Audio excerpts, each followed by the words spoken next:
నమస్తే ఫ్రెండ్స్, నా పేరు సాయి కృష్ణ ఆజాద్, సుప్రీంకోర్టు అడ్వకేట్. మా దగ్గరికి ఒక కేసు వచ్చిందండి.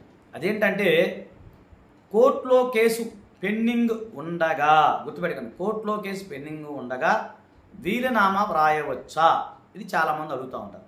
ఇప్పుడు ఒక పెద్ద ఆయన వచ్చాడు మా దగ్గరికి. మనం కేసు మేము ఫైల్ చేసాము. అది కొంచెం కేసు ఏంటంటే అది కొంచెం లిటిగేషన్లో ఉంది.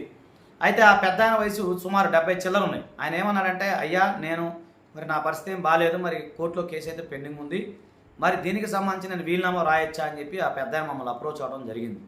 ఖచ్చితంగా రాసుకోవచ్చు. మీరు కోర్టులో కేసు పెండింగ్ ఉండగా మీ యొక్క సంబంధించిన ఆస్తి ఏదైతే ఉందో దానికి సంబంధించి ఫలానా ఏదైతే ఉందో పెండింగ్ ఉంది, నా తదంతరం నా వారసులు కొట్లాడతారు, లేకపోతే రేపు గెలిస్తే నా వారసులు తీసుకుంటారని చెప్పేసి మీరు కోర్టులో ఏ కోర్టులో అయినా సరే కేసు పెండింగ్, సివిల్ కోర్టులో కేసు పెండింగ్ ఉండగా మీరు ఆటోమేటిక్గా వీలునామా ద్వారా కూడా రాసుకోవచ్చు. ఓకేనా ఫ్రెండ్స్? మీకు ఏదైనా అపాయింట్మెంట్ కంటే పై నెంబర్ సంప్రదించండి. థ్యాంక్ యూ, నమస్తే, జై హింద్.